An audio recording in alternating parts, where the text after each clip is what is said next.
வணக்கம் அன்பர்களே. இன்று நாம் காணவிருக்கும் திருத்தலம் சென்னை வடபழனியில் அமைந்துள்ள முருகன் திருக்கோவிலாகும். இது வடபழனி ஆண்டவர் திருக்கோவில் என்றே வழங்கப்படுகிறது.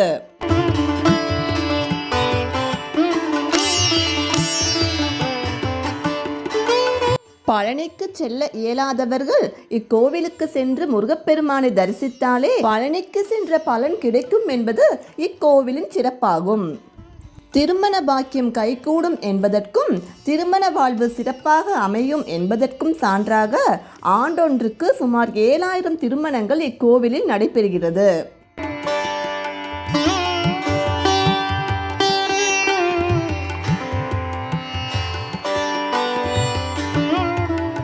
அருள்மிகு வடபழனி ஆண்டவர் திருத்தலம் 19ஆம் நூற்றாண்டின் இறுதியில் கட்டப்பட்டது.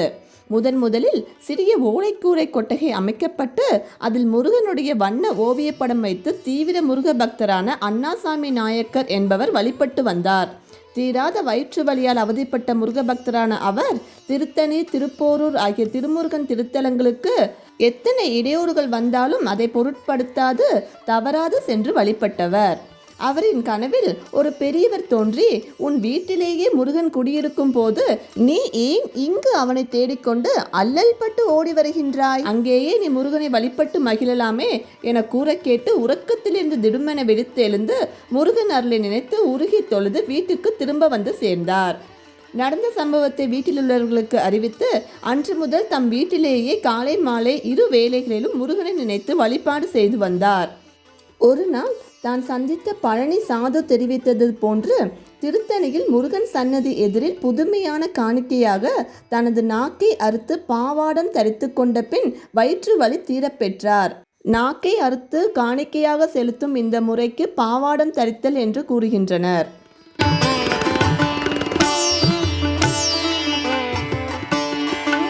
அதன் பிறகு நீண்ட நாள் கனவாக இருந்த தென்பழனி யாத்திரையின் போது இறைவனை தரிசித்துவிட்டு கீழே வருகையில் பழனி ஆண்டவரின் பெரிய அழகிய திருவுருவ படம் ஒன்றை வாங்கி வந்தவர் அதை பெருஞ்செல்வமாக மதித்து போற்றி எடுத்துக்கொண்டு சென்னைக்கு வந்தார்.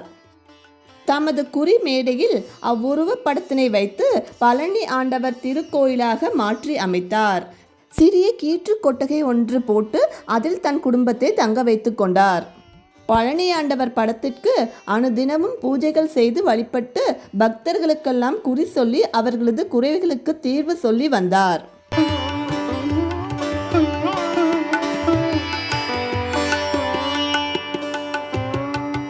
இவர் வைத்து பூஜை செய்த பழனி ஆண்டவர் படம் இன்றும் சன்னதியின் உட்பிரகாரத்தில் வடக்கு மண்டபத்தில் இருப்பது என்பது குறிப்பிடத்தக்கது. அண்ணாசாமி தம்பிரானின் தொண்டரான ரத்தினசாமி தம்பிரான் அவர்களின் காலத்தில்தான் தற்போதுள்ள முருகப்பெருமான் சிலை பிரதிஷ்டை செய்யப்பட்டது. இப்போதுள்ள கருவறை பகுதி உள்ள இடத்தில் செங்கல் சுண்ணாம்பு கட்டடம் கட்டப்பட்டது. குறி சொல்லி வந்த மேடையை வடபழனி ஆண்டவர் கோயில் என அழைக்கச் செய்தவரும் இவர்தான். அண்ணாசாமி தம்பிரானின் மறைவுக்கு பின்னர் அவரின் அருள்வாக்குக்கு இணங்க இவரும் பாவாடம் தரித்து கொண்டார்.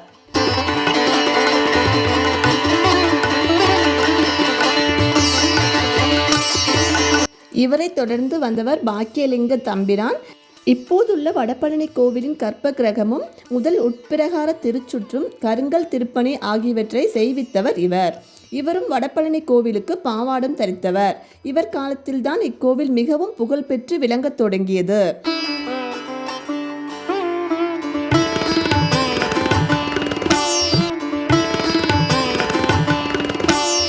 இம்மூவரின் சமாதிகளும் வடபழனி ஆண்டவர் கோயிலுக்கு வடமேற்காக 1 பர்லாங்கு தொலைவில் இருக்கின்றது. இப்போதுள்ள கோவிலின் தென்கிழக்கு பகுதியில் பழைய குறிமேடை இருந்த இடம் இருக்கிறது. இம்மூன்று சாதுக்களும் நெற்குன்றம் பாதையில் தனியே திருக்கோயில்கள் அமைக்கப்பட்டு பொதுமக்கள் வழிபட ஏதுவாக தினசரி பூஜைகளும் நடைபெறுகின்றன. பௌர்ணமி அன்று மாலை சிறப்பு பூஜை மாதந்தோறும் நடைபெறும். இவர்களுக்கு குரு பூஜையும் மிக சிறப்பாக நடந்து வருகிறது. வடபழனி கோவில் உருவாக காரணமான இம்மூவரையும் நாமும் போற்றி வணங்குவோம்.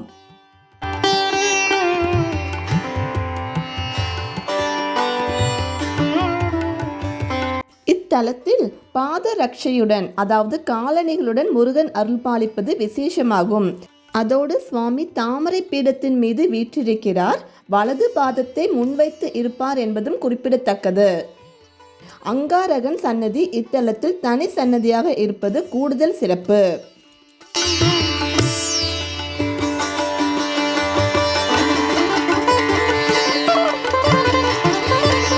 சாதுக்கள் பிரதிஷ்டை செய்த தலம் ஆதலால் இத்தலத்து இறைவனை வணங்குவது சாலச் சிறந்தது. கோவிலின் ராஜகோபுரம் 72 அடி உயரத்தில் அமைந்துள்ளது. இங்குள்ள வடபழனி ஆண்டவரை வழிபட்டால் குடும்ப ஐஸ்வர்யம் கிடைக்கும், புதிய தொழில் தொடங்க, வியாபாரம் விருத்தியடைய இத்தலத்து முருகனை வேண்டிக் கொள்ளலாம். கல்யாண வரம், குழந்தை வரம் ஆகியவற்றிற்காகவும் பக்தர்கள் பெருமளவில் வருகிறார்கள்.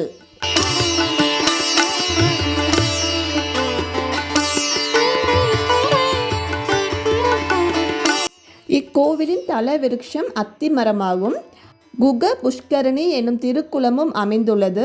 அதோடு கோவிலுக்கு தங்கத்தேரும் உள்ளது.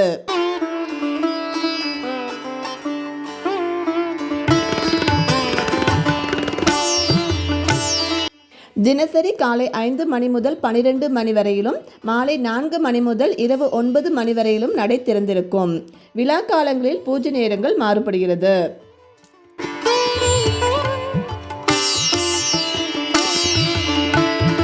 சென்னை கோயம்பேடு பேருந்து நிலையத்திலிருந்து 2 கிலோமீட்டர் தொலைவில் கோவில் அமைந்துள்ளது.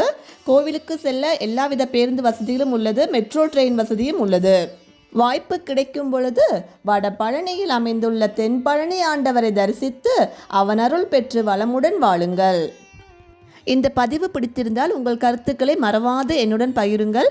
மேலும் தமிழ்நாட்டில் உள்ள பல்வேறு கோவில்கள் பற்றிய தகவல்களை அறிய நமது சேனலை சப்ஸ்கிரைப் செய்து தொடர்ந்து பாருங்கள். நன்றி.